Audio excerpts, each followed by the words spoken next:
Great. Good morning, everybody. I'm Stephanie Cavino of the Blackstone Watershed Collaborative. Thanks, everybody, for joining us for our July meeting. We'll just pop around and do introductions. Kaylee, do you want to introduce yourself? Sure. Hi, everyone. I'm Kaylee McLaren. I'm the Restoration Coordinator at the Blackstone Watershed Collaborative. Sarah? Hello, I'm Sarah. I work as a Associate Resiliency Planner at Central Mass Regional Planning Commission.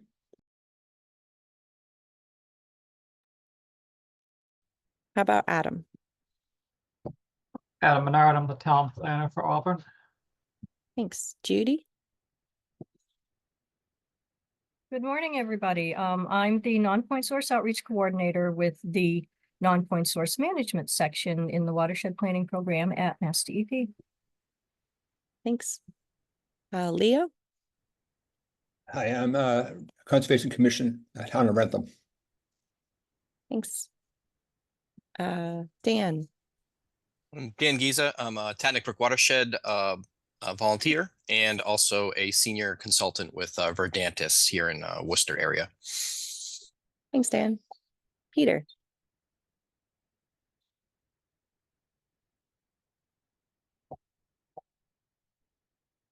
Peter Coffin? Yes, sorry. Peter Coffin, the coordinator with the Blackstone River Coalition, Blackstone Headwaters Coalition, and I'm on the Mendon Conservation Commission. Thanks, Peter. A lot of hats. Greg? And Greg Dorschler, Intercollegiate Outdoors Coordinator with the Greater Worcester Land Trust. Thanks. Kate? Kate McPherson, Save the Bay's Narragansett Bay Riverkeeper. Thanks, Kate. Nick? Morning, this is Nick Cohen, Environmental Planner with the Horsley Witten Group. Thanks. Nadia?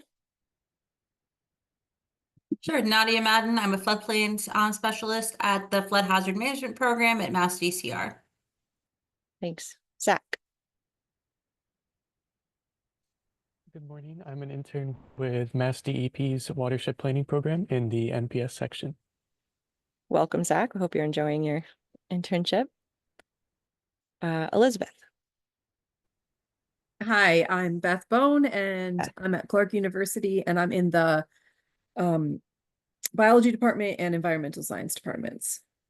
You know, I was writing your name and I put Liz at first and I was like, that doesn't sound right. I can't remember. I'm just going to go with Elizabeth. But of course, Beth, I forgot. I'm sorry. Yeah, I can't fix this so that it always shows up as Beth. Okay. Somehow when other people host, it says Elizabeth. I will hopefully remember for last time. Usually I feel like I do. How about Allison? Good morning, everyone. Allison Hamill with the Department of Transportation, Rhode Island, and the Environmental Office of Stormwater Management. Thanks, Allison. And Aaliyah? Good morning. I'm Aaliyah Castle. I'm the Conservation Agent for Town of Shrewsbury. Thanks, Aaliyah. Anyone I missed? All right, I'll hand it over to Sarah to tell us about the climate action survey that's going on. But yeah, let me just share my screen really quickly.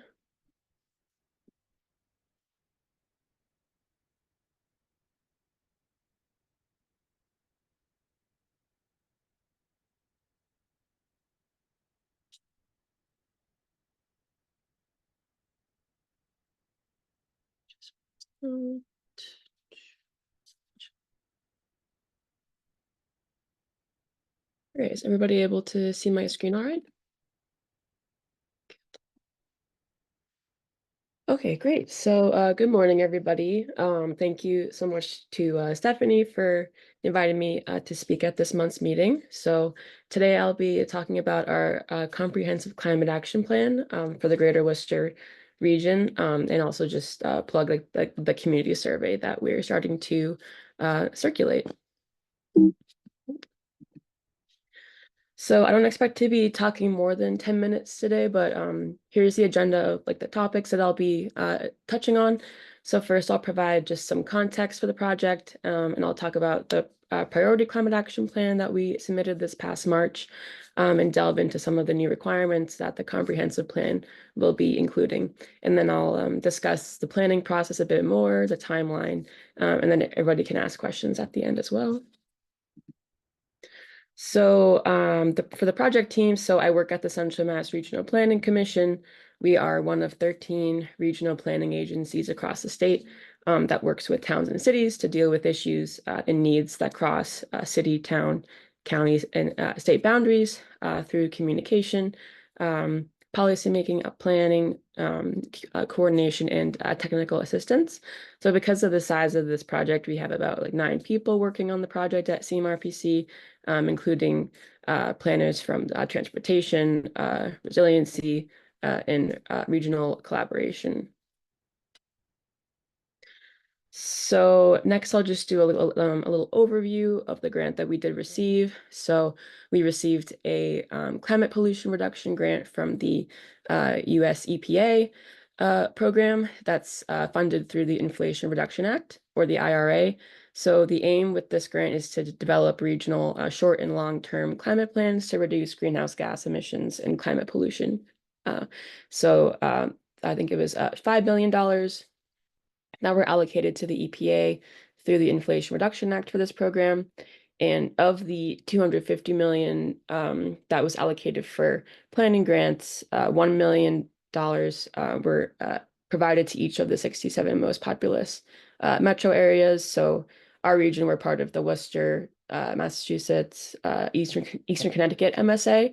So we were provided $1 million to create a series of different climate action plans.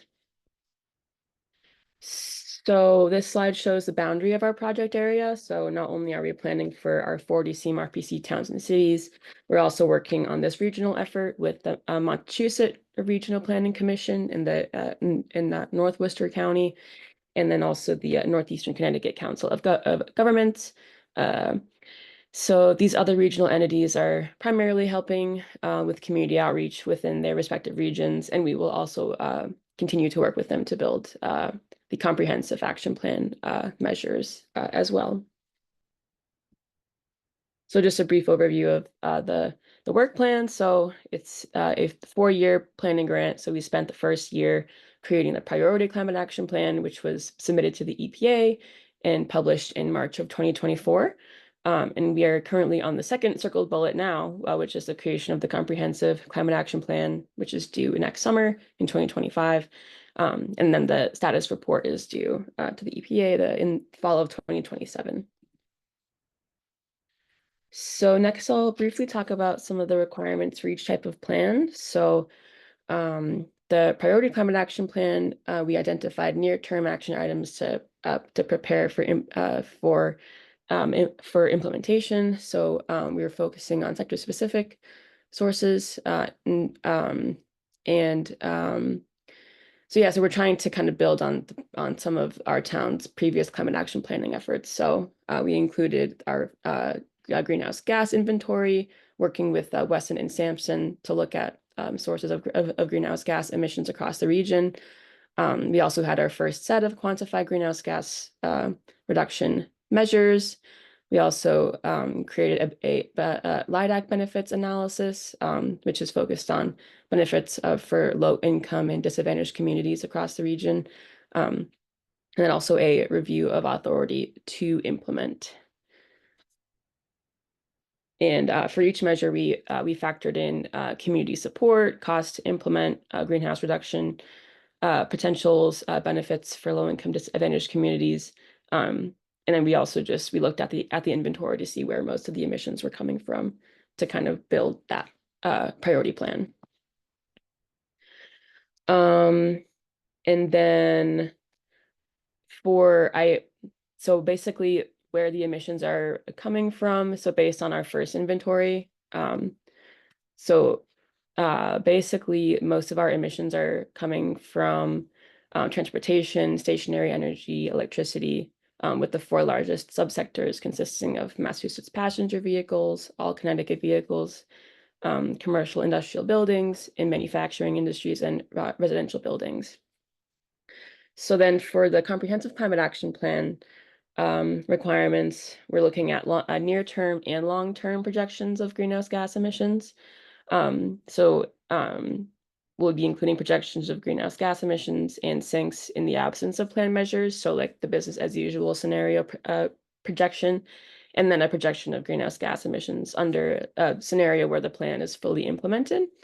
And then a full benefits analysis will be required as well, which is just an estimation of co-pollutant emission reductions as the plan measures are implemented over time, and as greenhouse gas reduction goals are met. And we'll also be including a review of authority to implement, as we did in the last plan. As we'll be adding new measures.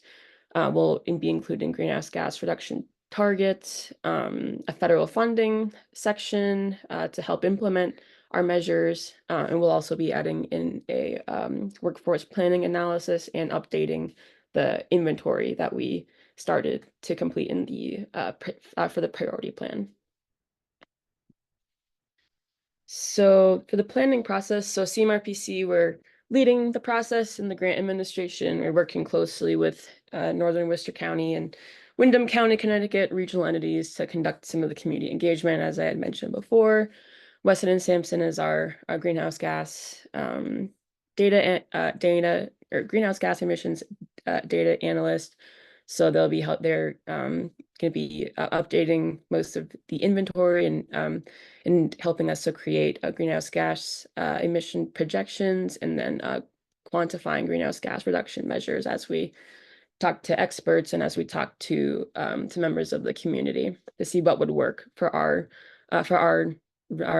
region. And then, so if in terms of target setting, all measures must reduce greenhouse gas emissions by 50% by 2035, and then we'll also be aiming to reach net zero greenhouse gas emissions by 2050, which we're kind of trying to just align with the state and hopefully make sure that our roadmap would also work to reduce emissions as much as possible quickly. And then we're also going to be, we already have started the community outreach process in Massachusetts. So our community survey is to kind of, the goal is to validate our strategies from the previous plan, and then also gather additional input from community members to help inform new measures to reduce greenhouse gas emissions. And we want to make sure that community members are involved in the decision-making process. So we'll be hosting a series of fall hybrid workshops to be determined. So that's kind of an overview of the planning process that we have. In terms of community and municipal involvement, we'll be pulling together a technical advisory committee. So we'll be asking them to kind of to provide some technical input on the measures to reduce climate pollution from the following sectors. So we have transportation, commercial and residential buildings, waste and materials management, agriculture and natural and working lands, industry, and electricity generation. So we have started doing some tabling events this summer. I think we've had 2 or 3 so far, and this will continue until the end of the summer into early fall. And we'll also be working with low-income disadvantaged community advisors. We're still kind of working on the logistics for this a bit, but we're ultimately trying to foster community connections in Justice 40 areas, which is basically just the federal government classification for environmental justice communities. And then so we'll also be we're also planning more for our upcoming hybrid workshops. So more to come on that. So here's just a little we have brochures available talking a little bit about our strategy. So we want people to comment on them, add in their own ideas, so that when we have the fall hybrid workshops, we can kind of take some of the community input from the surveys and see like what would work in terms of like how we could reduce greenhouse gas emissions quickly, and we'll be having Weston and Sampson kind of help us do some scenario planning for the fall hybrid workshops. So so the link to the survey is on our slide. I can also input that into the chat after I finish talking. And there's also brochures available on our website. So I'll drop my email address, and I'll drop the link to the website online. But yeah, so we're just kind of asking people if you could share the brochures and share the link to the survey with your networks. And if you want an email template, we have those as well. So once I drop my email in the chat, feel free to message me separately, or if you're interested.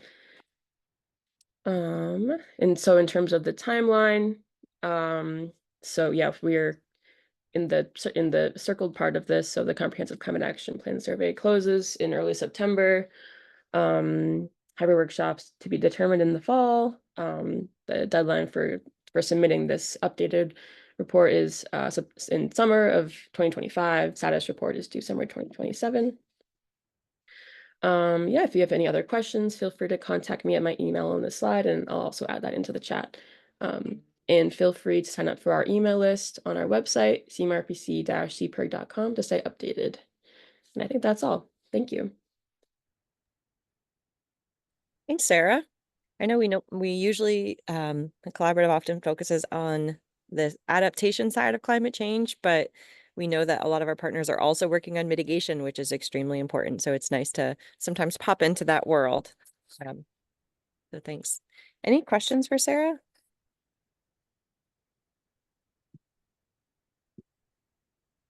Okay, well, we'll share your contact info and that link to the survey and encourage people to check that out. Thanks so much.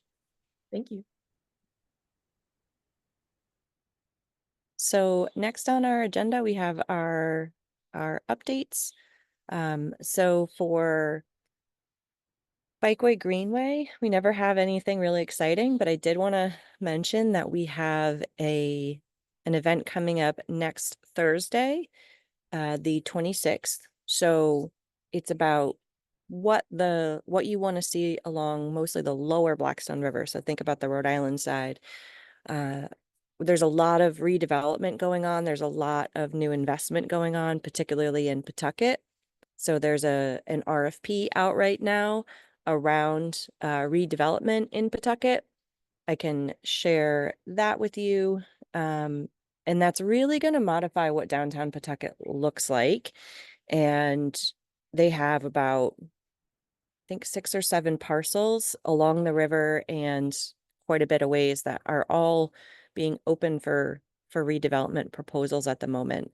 There's a site walk for that on August 5th, if anyone is particularly interested, but we're kind of keeping an eye on that and looking to meet with the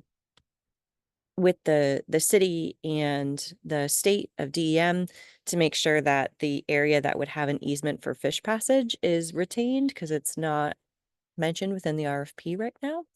But there's also proposals to redevelop a bikeway along that stretch in Pawtucket and to connect it over the river potentially. So blending all this together, our event is next Thursday, and we just kind of want to have an open conversation about what people want to see along the river, whether it's community gardens or public art or ice cream shops or kayak rentals or whatever it is. Like the sky's the limit. So we invite you to join us on that. It is from 6 to 7:30 at the Pawtucket YMCA, and registration is not required. I'll share the link with you here. Oh, thank you. Kaylee has it. Yeah, so we'd love to see you. Please share with your networks, etc. We planned this a little bit late, so sorry we haven't gotten a lot of outreach around it. But anything else on Bikeway? For university work, Kaylee, is that one yours? Do you want to share that? Or I can share. Sorry, catching you off Sure, guard. no, I'm happy to share. Yeah, so there were some WPI graduate students that were looking at the impacts of heat in Worcester. So they're sending out a survey, and it's anonymous and confidential, and it only takes about 5 minutes. So they're just asking that we share that around and share with our networks and stuff. So can drop that in the chat as well. Thanks. Not quite university work, but we are also working with an intern from the Hashtamisko Nipmuc band. She's 14, very ambitious. Her name is Callista, and she's helping us do some interviews with some of our partners around what you want to see from the collaborative, what you think of us as sort of contributing, what you want us to focus on or change, what you think the biggest issues are around the Blackstone River and the Blackstone Watershed. So if you've heard from her or Kaylee, we'd love to chat with you. And if you haven't, but you want to have that conversation, just let us know. Shoot Kaylee an email. She's coordinating those interviews with Callista, and we would love to talk to you. Peter. Yes. A little premature, but I think it's going to happen. Heather and I met yesterday with a great senior from Holy Cross who I think wants to intern with us. And we would like to make happen a student conference, perhaps in the fall and then again next spring. So with all the various and sundry things going on, I think it's appropriate to try to have a focus. So Steph, I'd like to work with you in the collaborative and make that as successful as it can be. Yeah, that sounds great. Shoot us a message and we can find some time to all chat and brainstorm on that. Thanks, Peter.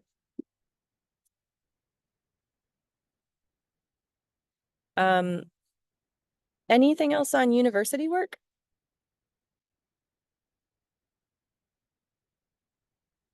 I have a university related mild bombshell for you all. So the Clark's been the fiscal host for the collaborative for the past 3 years. And while we enjoy working with Clark and having that partnership, we have decided to transition away from having them as our fiscal host and actually become an independent 501c3. So that is in the works now. It's not totally public. There hasn't been like a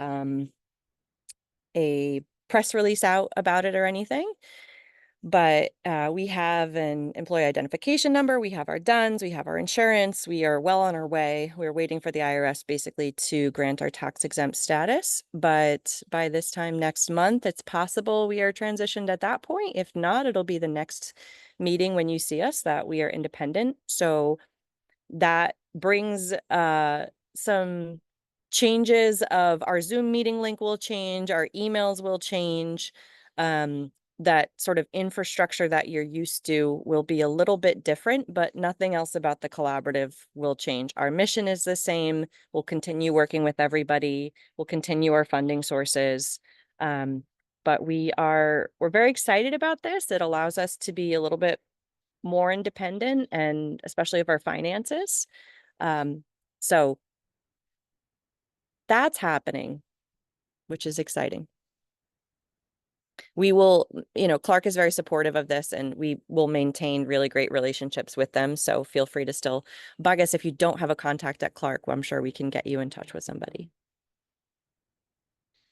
Any questions on that or anything else university wise? Yeah, thanks everybody. It's been behind the scenes for a while. Okay, great. For fish passage updates, I just mentioned about Pawtucket redevelopment, so that's exciting, and like I said, it'll really change what downtown looks like, but we're hoping to just maintain that where that fish passage is supposed to go. I can't remember if we knew this the last time we met, but we did not get the $20 million NOAA grant that DEM had applied for, but we are pursuing other grant opportunities. So you know, it didn't happen this time, but it would have been really surprising if we got basically everything we needed from one grant. So we're going the classic approach now and just going through lots of different potential grant opportunities to build that $26 million project, and also identifying opportunities for reducing that cost so that we can piecemeal it a bit more, because no one wants to spend $26 million on one go. For water quality, Worcester had some CSO events. They were all treated within the Quinsigamond facility. You can see that in the notes. We have our partners at Dam Busters have some more webinars going on. We're always highlighting those and think they're great. And then also the collaborative is hosting some culvert training assessments again. So I'll hand it over to Kaylee to talk about that. Thanks, Steph. So I have a little couple of slides that I can share. See if this works. Is it so tricky with the Zoom button in the way all the time? Yeah, so we're doing a culvert assessment training this August. I know a few of you are already signed up. A few of you did it last year with us. So this is our second time doing it, and we're really excited. So we just wanted to give you guys a little bit more background and context about why we're doing it and what it'll be like and what you can expect. So first off, really quick, a culvert. A lot of people don't know what a culvert is. It's almost like invisible infrastructure. So we rarely see them and we rarely think about them unless you've done this training, then you think about them all the time, like me. But they are really important. So they're often called a road stream crossing. So it's where a stream passes under a road. And I really like this picture. I use it a lot when I'm explaining what a culvert is, because you can clearly see the truck driving along the road and then the water passing underneath. Yeah, so culverts are important for a number of things, but primarily habitat connectivity for biodiversity to move around, public safety and infrastructure damage, and also flooding.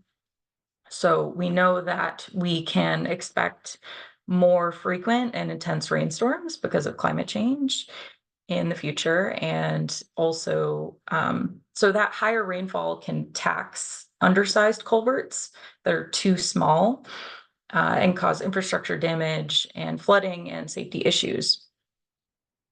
So we've been using the NAC protocol to try to assess these culverts. And NAC stands for the North Atlantic Aquatic Connectivity Collaborative. And its mission is to standardize the way that we collect the data on culverts all along the East Coast. So this is actually a screenshot from the database that you can actually access really easily. So these are all of the culverts that have been assessed so far, and it's really easy to map it with Google Maps. You don't need any fancy software or anything. So you can kind of look and see like what's been assessed already, and it gives you this legend here as well. But there are a lot more culverts than that have not been assessed. So in the Blackstone Watershed, we're really behind other watersheds in assessing our culverts. So there are over 2,500 culverts in the Blackstone, and less than 300 of them have been assessed in the NAC database. So this map shows that. So all of the green dots, this is like a very quick map that I made, so it's not great, so I apologize. But all of the little green dots are ones that have been assessed, and all of the gray dots have not been assessed. So we have a lot of work to do. And assessing culverts helps us decide which should be prioritized for replacement. And that can be a pretty expensive process. So it's important that we get the ones that need to be replaced done and out of the way. So all that's to say that we're having a culvert assessment training. So we're gonna get people certified as lead observers in the NAC protocol this August.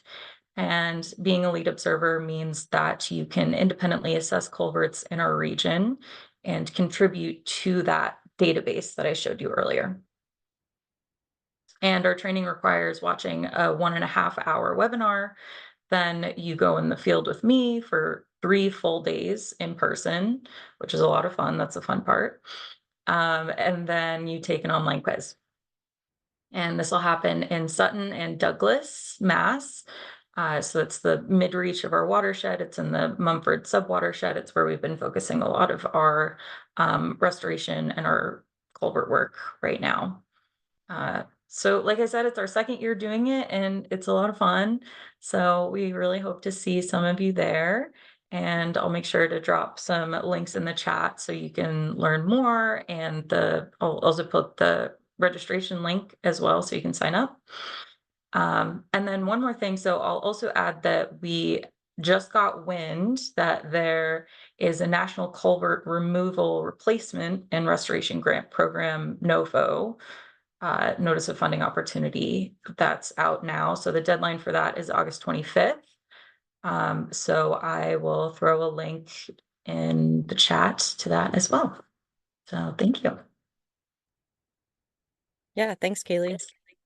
It's one of the fun things that we do that we can point to and people can actually see something that we do. It's a lot less exciting to explain the coordination and the behind the scenes and writing letters of support and all of that fun stuff that most of our time is, but this is one time we actually get to go out in the field and it's fun. So I'd highly suggest you check it out and come get certified with us. And if you're interested, once you go through that program, if you want to actually become a trainer and be able to teach other people within your community or organization how to do this, it's a really easy like online quiz to be certified in that. And you can not only be a lead observer to take your own data and put it into the database, but you can then be a level 1 coordinator and train others. Yeah, David. You're on mute. Oh, there you go. Okay, all right. Well, I guess this fits in this topic. We've had an event in Uxbridge on the West River, which is one of the tributaries to the Blackstone and Uxbridge, one of the three rivers, where a dam has it hasn't collapsed, but it with recent rain, it's breached, and it's lowered the level of the upstream pond significantly, with significant stranding of wildlife. It's downstream from the dam that's controlled by the Army Corps of Engineers for flood purposes, but I'm not sure how they're going to respond. But I'd like to document it, and I wondered how to share that. I'll probably reach out to the RIFMA people to see what their ideas are, but anybody that has any ideas about how to share this, basically for educational purposes. But this is a dam, of course, that no owners are coming forward. It hasn't been neglected. Office of Dam Safety got down here within hours once they figured it had breached. So it's a pretty significant event. But let me know. I'll try and document it with my phone. But anybody that might be interested or any ideas, just email me. I guess is the best thing to do. Yeah, thanks, David. Which dam is that? It's doesn't have a name. It's Okay. right at Route 16. It's followed downstream as a culvert, and it's right just north of where the West empties into the Blackstone. So it's between the big dam, West Hill Dam, and the entrance into the Blackstone. It's an old dam owned by somebody, an LLC, of course, that doesn't exist anymore, and it breached one of the sides breached. There's water pouring through it, and it's I haven't seen it yet, but I will today. Yeah, thanks for sharing that. I'd love to go down there and just see it and get a better idea also. So maybe I can check in with you after and we can find a time to go do that. That would be great. Yeah, I'm know if really familiar with the West Hill Dam portion of that river, but I'd be interested in checking it out too. Okay. So, and you mentioned wildlife were getting stranded. Do you know specifically which wildlife? Turtles. I've heard of turtles, and I don't know what else. I mean, I haven't seen it, and like I said, it happened 2 or 3 days ago, and so I'm not aware of how it appears. Just getting reports on social media, but I'm going out there this afternoon and I'll be glad to meet up with anybody that's interested at any time. Well, the fortunate thing with turtles is it's during the warm season, so they're not hibernating. It'll be very extremely easy for them to go upstream. Well, I guess the West Hill Dam is there, or downstream to suitable habitat, or finding habitat in, eventually a new river channel will be, well, the old river channel will be revealed. And so Right. I know folks are really concerned about turtle stranding, but like those wildlife know what to do. They'll find new habitat for sure. All right. Well, thank you. Right, that upbeat note. I'll go talk to the turtles. Don't start an internet fight though, like just for your own personal, like if you personally are worried about the turtles, they'll be fine.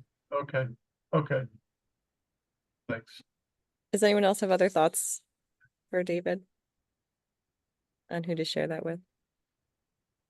Okay, we're happy to help document and get that out there too. So I'll message you afterwards, David. Thank you. And if anybody knows specifically where this is and can like put a pin in the map, I'm actually heading up to Worcester this afternoon, so I'd love to, check it out. Okay.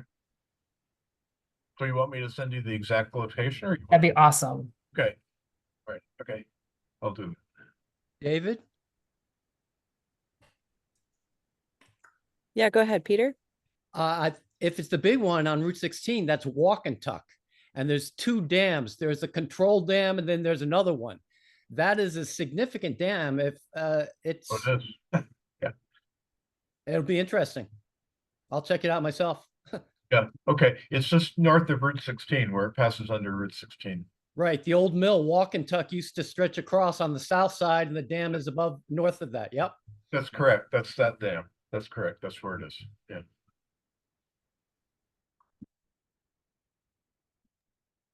Sounds like you've got a lot of folks interested. So Yeah, thanks. Are there other updates that folks want to share?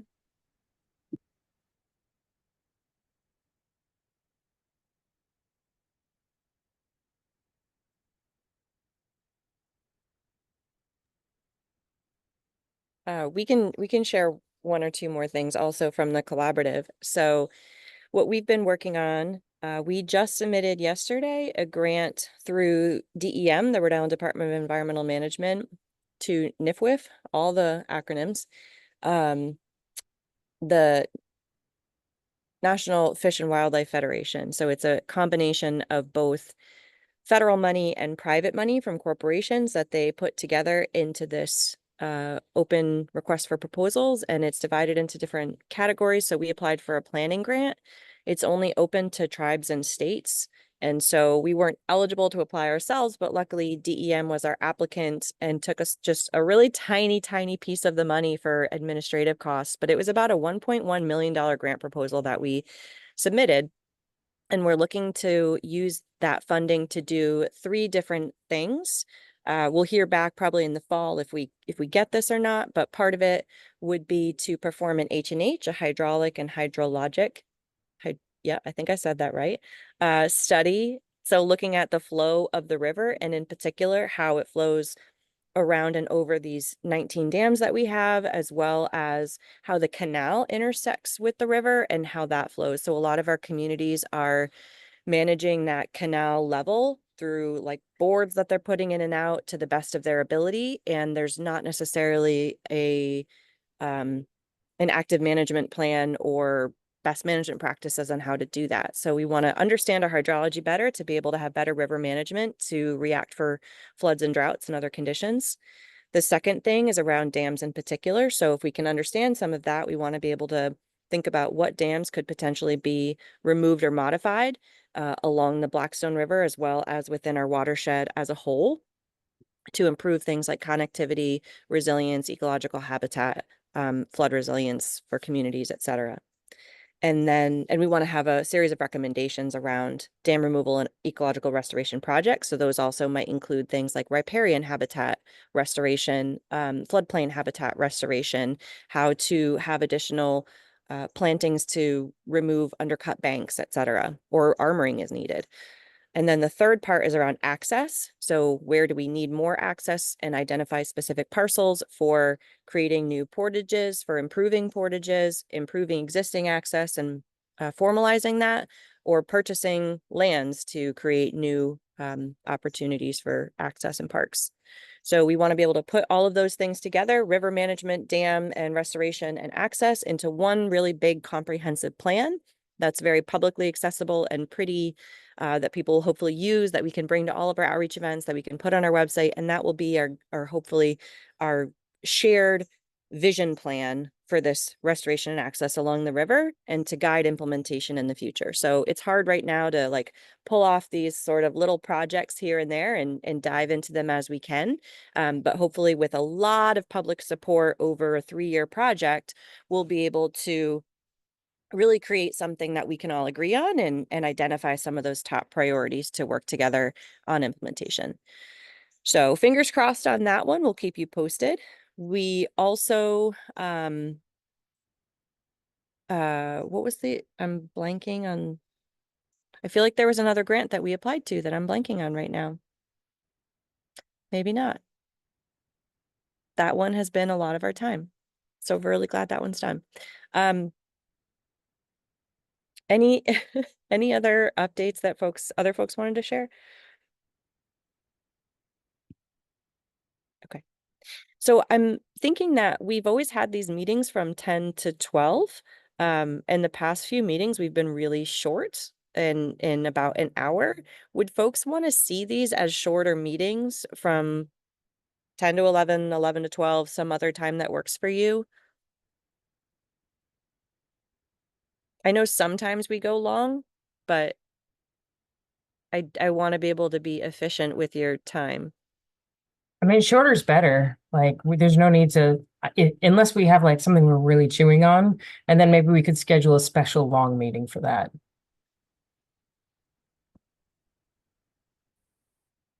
Do you have preferences on timing? Do you want it at 9 a.m.? Do you want it at 2 p.m.? Do you want it?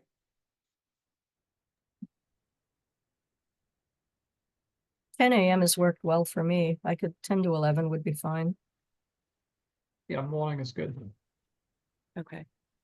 Well, you're welcome to continue your current calendar invitation of 2 hours so that you can lie to everybody and say that you're busy for an extra hour. That works. But I think that we'll try and plan for about an hour, and then we'll just be efficient. And if there's a time where there are a lot of updates, as long as people can get those to us, we'll just put them in the notes and make sure that we're efficient there. Or if we have a really long speaker or something, we can plan ahead for that. Great. So our next meeting is August 16th. It's possible, and I'm really sorry for the kind of like up in the air. It's possible that we're still at Clark and we're still using this meeting room. And it's also possible if the IRS gets back to us in the next 2 weeks that we are at that point transition to a new Zoom account. So we will let you know as soon as we know. You can never rely on the IRS to be quick or to give you any updates. So we're just not quite sure. We've been waiting a few weeks now. But we'll keep you posted. And just so you know, our email or our website will be the same. So when you press contact through the website, that'll still get to us, but our emails will be linked to our website. So it's still blackstonecollaborative.org, and our emails will be Stephanie@blackstonecollaborative.org and Kaylee@blackstonecollaborative.org. So we tried to keep it pretty simple. And we'll also ask Clark to make sure that we have those out of office replies when we do transition so that it gives you our new email addresses and links you to the website. Anything else that folks want to share or questions before we close out? All right, we'll make sure you're signing up for culvert trainings or sharing those, and make sure if you're available and around, we'd love to see you at our event next Thursday and really help think about what the Lower Blackstone will look like in the future. So thanks for joining, Olivia. We're really early today and we're actually just closing out. I'm so sorry, but I'm happy to chat. Oh, no, not a problem. I was hoping to just listen in, but appreciate it. Sorry, I'm a bit late. I had That's just got okay. off another meeting. No problem. All right. Thank you, everybody, and we'll see you next time. Thank Bye. you. Bye, everyone.